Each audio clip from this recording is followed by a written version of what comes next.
وزیر مملکت خزانہ بلال اظہر کیانی نے کہا ہے کہ بانی پی ٹی آئی اور ان کی پارٹی مودی کی زبان بول رہی ہے. جس فوج نے پاکستان کو دشمن کے خلاف فتح دلائی، پی ٹی آئی اسی کو نشانہ بنا رہی ہے. پی ٹی آئی سیاست کے نام پر ریاست پر حملہ آور ہے. کوئی محب وطن ایسی زبان استعمال نہیں کر سکتا جو پی ٹی آئی اور بانی استعمال کر رہے ہیں. بلال اظہر کیانی نے 124 کلومیٹر للہ جہلم روڈ کی تعمیراتی سائٹ کا دورہ کر کے میڈیا سے گفتگو کی. کہا کہ اگلے 6 ماہ میں منصوبے کو مکمل کر لیں گے.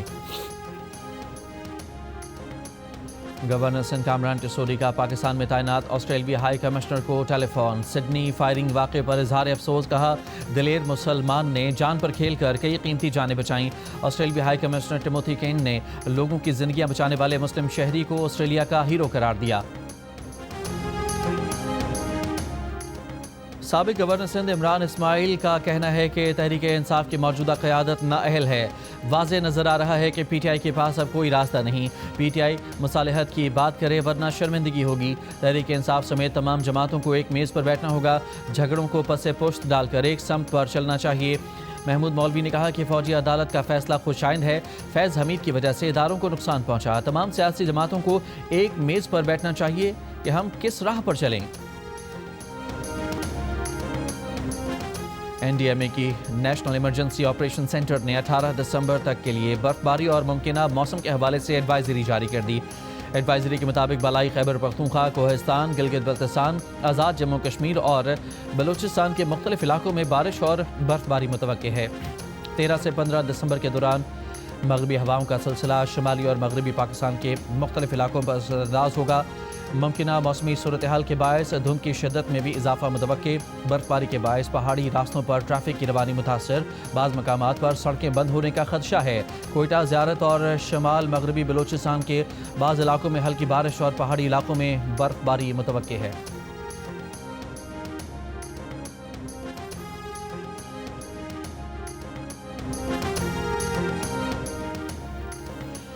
دس دسمبر کو پاکستان کے 11 ماہی گیروں کو انڈین کوسٹ گارڈ نے اپنی تحویل میں لے کر بھارتی جیل منتقل کر دیا. ان میں ایک 9 سال اور ایک 11 سال کا بچہ بھی شامل ہے.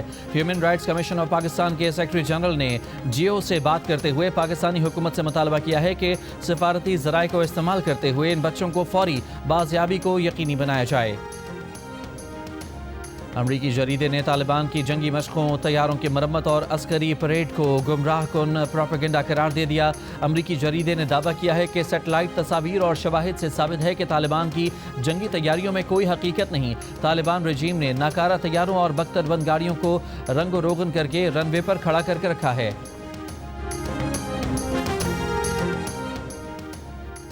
بھارت کے شہر کولکتہ میں فٹ بالر لیونل میسی کے مجسمے کی رونمائی کی تقریب کے آرگنائزر کو گرفتار کر لیا گیا.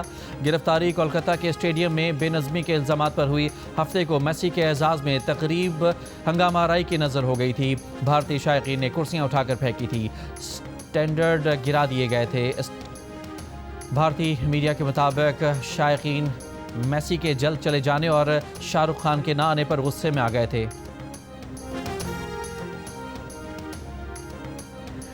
Under 19 Asia cup cricket tournament میں بھارت نے پاکستان کو 90 رن سے شکست دے دی. بھارتی ٹیم کے 241 رنز ہدف کے تعاقب میں پاکستان کی پوری ٹیم 150 رنز بنا کر آؤٹ ہو گئی. پاکستان کی جانب سے حذیفہ احسن نے 70 رنز بنائے. بھارت کے دیپیش اور کنشک چوہان نے 3 وکٹیں حاصل کیں.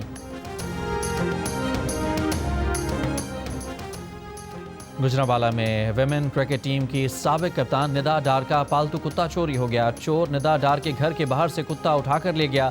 ندا ڈار کا کہنا ہے کہ کتا 4 سال سے ان کے پاس تھا. پولیس کو کارروائی کے لیے درخواست دی ہے. پولیس کا کہنا ہے کہ کتے کو تلاش کیا جا رہا ہے. لاہور قلندرز کے زیر اہتمام اور prime minister youth talent hunt program کے تحت اسلام آباد میں کھیلی گئی نیشنل لیگ کے مینز ایونٹ کا فائنل مینز اے ٹیم نے جیت لیا.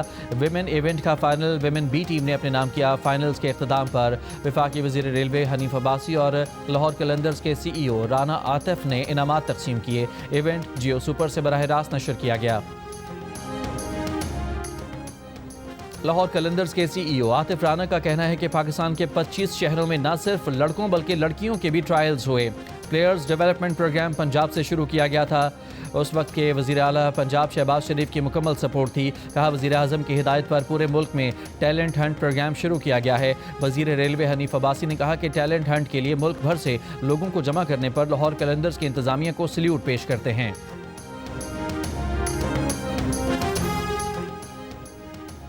جھل Magsi desert challenge off road rally کا final round. Prepared category A میں دفاعی چیمپئن جعفر مکسی نے پہلی پوزیشن حاصل کر لی. مقررہ فاصلہ 1 گھنٹہ 42 منٹ 24 سیکنڈ میں طے کیا. نادر خان مکسی دوسرے، صاحبزادہ سلطان تیسرے نمبر پر رہے.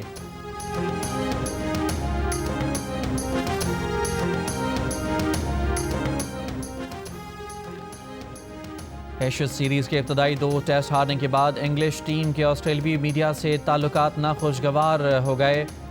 انگلینڈ کے سیکیورٹی اسٹاف کا برسبن اور ایڈلیڈ میں مقامی میڈیا کے نمائندوں سے جھگڑا. انگلش سیکیورٹی اسٹاف نے مقامی چینل کے کیمرہ مین کو دھکے دیے. ٹی وی انتظامیہ کا کہنا ہے کہ اس کی شکایت مناسب پلیٹ فارم پر کریں گے. اور عالمی ٹور میں ٹکٹوں سے $2 ارب کمانے والی ٹیلر سوئفٹ کا کمال. عملے کو $19 کروڑ 70 لاکھ کا بونس دے دیا. 36 برس کی گلوکارہ نے 21 ممالک میں 149 کنسرٹ کیے تھے. عملے کو $197 ملین بونس کا بتایا تو لوگوں کی آنکھوں میں خوشی کے آنسو آ گئے. ٹیلر سوئفٹ نے گلے لگا کر شاباش دی.